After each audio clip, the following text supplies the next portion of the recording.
ವೀಕ್ಷಕರೇ ನಮಸ್ಕಾರ. ನಾನು ಶಿವರಾಜ್. ಹೇಗಿದ್ದೀರಿ? ನನ್ನ ನೆನಸಿನ ನೀವೆಲ್ಲರೂ ಕ್ಷೇಮವಾಗಿದ್ದೀರೆಂದು.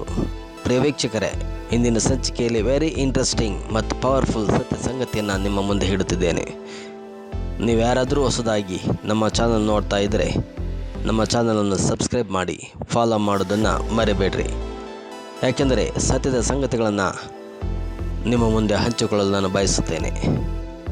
ದಿನಾಂಕ 3/1/1996 ದಶಕದ ವೇಳೆಯಲ್ಲಿ ಯುರೋಪ್ ದೇಶಗಳ ಸೇರ್ಪಡೆಯ ಬಗ್ಗೆ ಮಹತ್ವದ ಚರ್ಚೆಗಳು ನಡೆಯುತ್ತಿತ್ತು ಮತ್ತು ಇದರ ನಂತರ ಯುರೋಪ್ ದೇಶಗಳ ದೊಡ್ಡ ವಿಸ್ತರಣೆಗಾಗಿ ಕಾರಣವಾಯಿತು. ಮತ್ತು ದಿನಾಂಕ 3/1/1996 ದಶಕದ ವೇಳೆಯಲ್ಲಿ ಪ್ರಸಿದ್ಧ ಪೋರ್ಚುಗೀಸ್ ಫುಟ್ಬಾಲ್ ಆಟಗಾರರಾದ ಫ್ಲೋರೆಂಟಿನೋ ಲೂಯಿಸ್ ಅವರ ಜನನವಾಯಿತು. ಡೋರಿಸ್ ಲಿಯೋದ ಬ್ರಿಟಿಷ್ ಅಮೆರಿಕದ ನಟಿ ಅದೇ ದಿನ ನಿಧನರಾದರು. ಮತ್ತು ಅದೇ ಜನವರಿ 3, 1996 ದಿನವನ್ನು ಇತಿಹಾಸದ ಪುಟದಲ್ಲಿ ನೋಡುವುದಾದರೆ ವಿಭಿನ್ನವಾದ ಚರ್ಚೆಗಳು, ವಿಧವಾದ ಘಟನೆಗಳು ನಮ್ಮ ಕಣ್ಣಿಗೆ ಭಾಸವಾಗಿ ತೋರುತ್ತದೆ. ಸಾಮಾನ್ಯವಾಗಿ ಜನವರಿ ಅಂದರೆ 3ನೇ ತಾರೀಕು 1996ನೇ ಇಸ್ವಿಯಲ್ಲಿ ವಿಶ್ವದ ಇತಿಹಾಸದ ದೊಡ್ಡ ಯುದ್ಧ ಅಥವಾ ಕ್ರಾಂತಿ ಘಟನೆಗಳಿಂದ ಸಾಮಾನ್ಯವಾಗಿ ರಾಜಕೀಯ, ಕ್ರೀಡೆ ಮತ್ತು ಸಾಂಸ್ಕೃತಿಕ ಘಟನೆಗಳಿಗೆ ಹೆಚ್ಚು ಸಂಬಂಧಿಸಿದಂತೆ ಅನೇಕ ವಿಷಯಗಳನ್ನು ನಿಮ್ಮ ಮುಂದೆ ನಾವು ಇಡಲಿಕ್ಕಿದ್ದೇನೆ. ಡಾಕ್ಟರ್ ಎಂ.ಜೆ. ತರುಣ್ ತಂದೆ ಎಂ.ವಿ. ಜವರೇಗೌಡ, 53 ವರ್ಷ, ಜೂನಿಯರ್ ಕ್ಲರ್ಕ್. ಇವರು ನೈಋತ್ಯ ರೈಲ್ವೆ ಇಲಾಖೆಯಲ್ಲಿ ಕಾನ್ಸ್ಟೇಬಲ್ ಹುದ್ದೆಗೆ ಅದೇ ಜನವರಿ 3ರಂದು 1996ರಂದು ಮೊದಲು ಚೆನ್ನೈ ವಿಭಾಗದಲ್ಲಿ ಸೇರಿಕೊಂಡಿದ್ದು, ನಂತರ 2005ರಲ್ಲಿ ಬೆಂಗಳೂರು ವಿಭಾಗಕ್ಕೆ ಡಾಕ್ಟರ್ ಎಂ. ತರುಣ್ ತಂದೆ ಎಂ.ವಿ. ಜವರೇಗೌಡ ಇವರನ್ನು ವರ್ಗಾವಣೆ ಮಾಡಲಾಗುತ್ತದೆ. ಆನಂತರದಲ್ಲಿ ಇವರ ಆರೋಗ್ಯದ ಸ್ಥಿತಿಯಲ್ಲಿ ಸ್ವಲ್ಪ ಬದಲಾವಣೆ ಕಂಡು ಮೂರ್ಛಾ ರೋಗ ಬರುವುದಕ್ಕೆ ಪ್ರಾರಂಭವಾಗುತ್ತದೆ. ಅನಂತರದಲ್ಲಿ ಇವರನ್ನು ಮೆಡಿಕಲ್ ಶಿಫಾರಸಿನ ಮೇರೆಗೆ ಮರು ವಿಂಗಡಣೆ ಮಾಡುತ್ತಾರೆ. ಅಂದರೆ ಮೆಡಿಕಲ್ ಡಿಕ್ಯಾಟೋಗಿರೀಸ್ ಮಾಡಿ ಸೂಪರ್ ನಿಮಿರೋ ಪೋಸ್ಟ್ಗೆ ವರ್ಗ ಮಾಡಿದ್ದರಿಂದಾಗಿ ಜೂನಿಯರ್ ಕ್ಲರ್ಕ್ ಎಂದು ಸೇವೆ ಸಲ್ಲಿಸುತ್ತಿದ್ದು, ಇವರಿಗೆ ಚಲನಚಿತ್ರಗಳಲ್ಲಿ ನಟಿಸುವುದು ಸಾಕಷ್ಟು ಅನುಭವ ಇರುವ ಹಿನ್ನೆಲೆಯನ್ನು ಗಮನಿಸಿ ಇಂಟರ್ನ್ಯಾಷನಲ್ ಗ್ಲೋಬಲ್ ಯೂನಿವರ್ಸಿಟಿ ರವರು ಡಾಕ್ಟರೇಟ್ ಪದವಿಯನ್ನು ಪ್ರದಾನ ಮಾಡಿರುವ ಕಾರಣ ಸದರಿ ಮಾಹಿತಿಯನ್ನು ನಮ್ಮ ಇಲಾಖೆಯವರಿಗೆ ತಿಳಿಸಿ ಇವರ ಹೆಸರನ್ನು ಡಾಕ್ಟರ್ ಎನ್ನುವ ಪದವನ್ನು ಬಳಸಲು ಮುಂದುವರಿಸುತ್ತಾರೆ. ಅದು ಮಾತ್ರವಲ್ಲದೆ ಅವರ ಆರೋಗ್ಯ ಪರಿಸ್ಥಿತಿ ಬಹಳಷ್ಟು ಸೂಕ್ಷ್ಮವಾಗಿರುವುದರ ಕಾರಣ ಟೆಗ್ರಟೋಟಲ್ ಟ್ಯಾಬ್ಲೆಟ್ 2500 mg, ಹೋಮಿನ್, ಎಕ್ರೋಫಿಯನ್ ಎ.ವಿ., ಕ್ಯಾರಡೈಸ್, ವೆರಿಟಿನ್, ಸ್ಟಾಲೋಫ್ಯಾಮ್, ಬೆಟ್ ಕ್ಯಾಪ್, ಡಯೋಮ್ಯಾಕ್ಸ್ ಹಾಗೂ ಲೆವಟ್ರಿಕ್ಯಾಕ್ಟಮ್ ಎನ್ನುವ ಮಾತ್ರೆಗಳನ್ನು ಪ್ರತಿದಿನವೂ ತೆಗೆದುಕೊಳ್ಳುವ ಕಾರಣ ಇವರ ಆರೋಗ್ಯದ ಸ್ಥಿತಿ ಅಷ್ಟಾಗಿ ಸರಿಯಾಗಿರುವುದಿಲ್ಲ.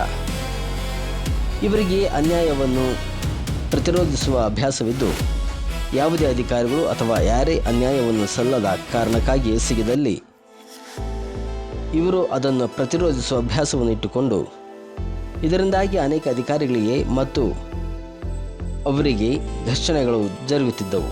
ಈ ಮೂಲಕ ಕಾನ್ಸ್ಟೇಬಲ್ ಹುದ್ದೆಗೆ ಸೇರಿದ್ದು ಇವರ ಆರೋಗ್ಯದಲ್ಲಿ ಏರುಪೇರು ಆದ ನಂತರ ಇವರ ಹುದ್ದೆಯ ಮರು ವಿಂಗಡಣೆಯಾದ ನಂತರ ಪ್ರಸ್ತುತ ಸೀನಿಯರ್ ಡಿವಿಷನ್ ಮೆಕ್ಯಾನಿಕಲ್ ಇಂಜಿನಿಯರ್ ಅವರ ಕಚೇರಿಯಲ್ಲಿ ಪ್ರಸ್ತುತ ಕರ್ತವ್ಯ ನಿರ್ವಹಿಸುತ್ತಲಿದ್ದು, ಶ್ರೀಮತಿ ದೇಬಾಸ್ಮಿತ್ ಚಟ್ಟೋಪಾಧ್ಯಾಯ ಬ್ಯಾನರ್ಜಿ ರವರು senior digital security commander, railway police force, Bengaluru.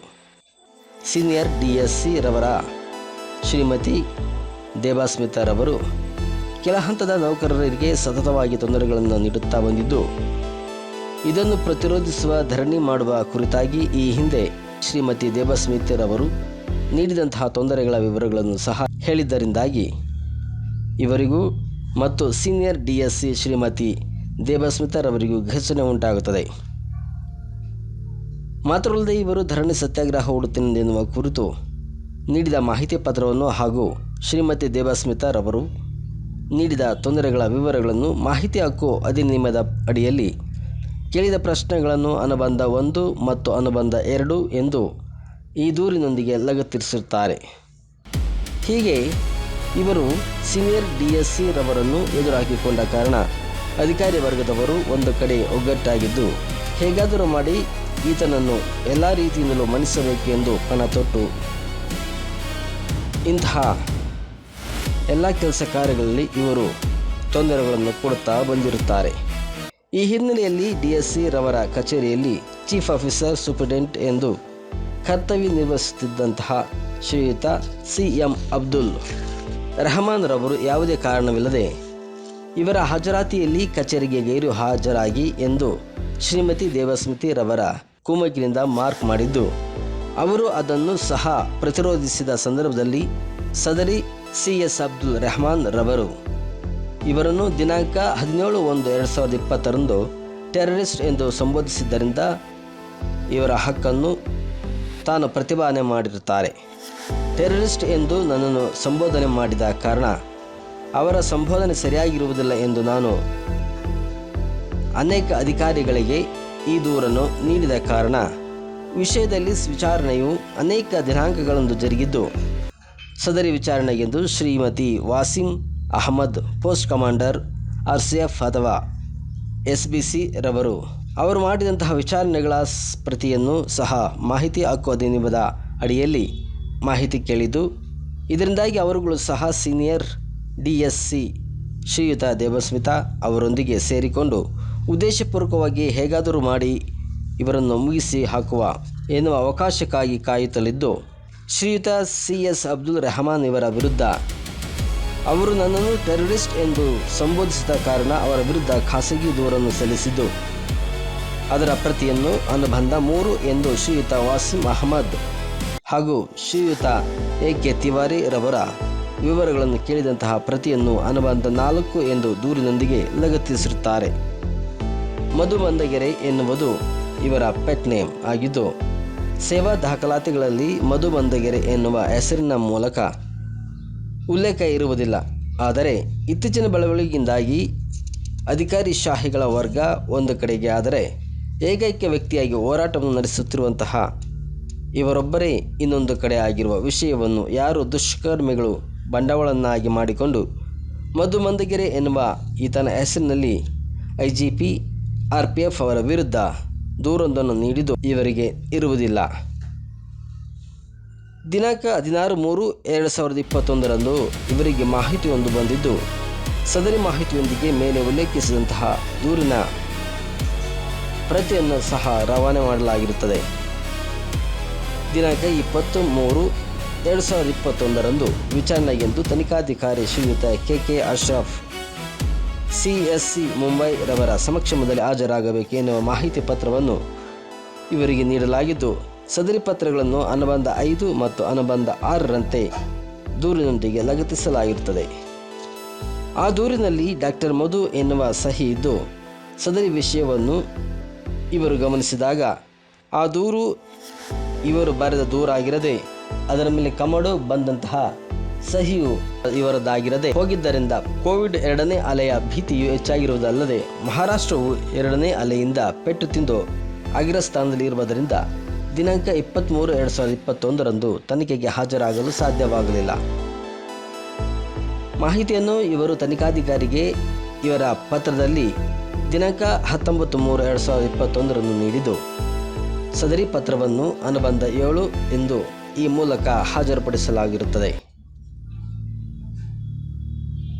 ತಾನು ಮಧು ಮಂದಗೆರೆ ಅಲ್ಲ ಎನ್ನುವ ಕುರಿತು ದಾಖಲೆಗಳನ್ನು ರೈಲ್ವೆ ಇಲಾಖೆಗೆ ದಿನಾಂಕ 12/3/2021 ತಿಳಿಸಲಾಗಿದ್ದು ಈ ದೂರಿನೊಂದಿಗೆ ಸದರಿ ದಾಖಲೆಗಳನ್ನು ಅನುಬಂಧ 8ರಿಂದ ಅನುಬಂಧ 10ರಂತೆ ಹಾಜರುಪಡಿಸಿದ್ದು ಇರುತ್ತದೆ. ಈ ಹಿನ್ನೆಲೆಯಲ್ಲಿ ದಿನಾಂಕ 23/3/2021 ಬೆಳಗಿನ ಜಾವ 9 ಗಂಟೆಗೆ ಇವರ ಹಾಜರಾತಿಗೆ ಸಹಿ ಮಾಡಿ ಕರ್ತವ್ಯ ನಿರತರಾಗಲು ಸಿದ್ಧರಾಗುತ್ತಾರೆ. ಅದೇ ಸಂದರ್ಭದಲ್ಲಿ ರೈಲ್ವೆ ಪೊಲೀಸ್ ಪೋಸ್ಟಿಂಗ್ ಸಿಬ್ಬಂದಿಯವರು ಬಂದು ಇವರನ್ನು ಅವರ ಕಚೇರಿಗೆ ಎಳೆದು ತಂದು ಮಾನ್ಯ ಸರ್ವೋಚ್ಚ ನ್ಯಾಯಾಲಯದ ಯಾವುದೇ ಮಾರ್ಗಸೂಚಿಗಳನ್ನು ಪಾಲಿಸದೆ ಇವರನ್ನು ತಮ್ಮ ವಶಕ್ಕೆ ತೆಗೆದುಕೊಂಡದ್ದು ಇರುತ್ತದೆ. ಇವರನ್ನು ರೈಲ್ವೆ ಪೊಲೀಸ್ ಠಾಣೆಗೆ ಕರೆದುಕೊಂಡು ಹೋಗಿದ್ದು ಶ್ರೀಯುತ AK Tiwari post commander RPF Yeshwantpur ಮತ್ತು ಶ್ರೀಯುತ Wasim Ahmed post commander RPF Bengaluru ಇವರುಗಳು ಇವರ ಮೊಬೈಲನ್ನು ಬೇಕಾಯ್ದೆ ಪೂರ್ವಕವಾಗಿ ಯಾವ ಅಮಾನತು ಪಂಚರ ಸಮಕ್ಷಮದಲ್ಲಿ ಜರುಗಿಸದೆ ಮತ್ತು ಸದರಿ ಮೊಬೈಲನ್ನು ಅಮಾನತುಪಡಿಸಿಕೊಂಡ ಕುರಿತಾಗಿ ಇವರಿಗೆ ಸ್ವೀಕೃತಿಯನ್ನು ನೀಡದೆ ಕಾಯ್ದೆ ವಿರುದ್ಧವಾಗಿ ತಮ್ಮ ಸ್ವಾಧೀನಕ್ಕೆ ತೆಗೆದುಕೊಂಡದ್ದು ಇರುತ್ತದೆ.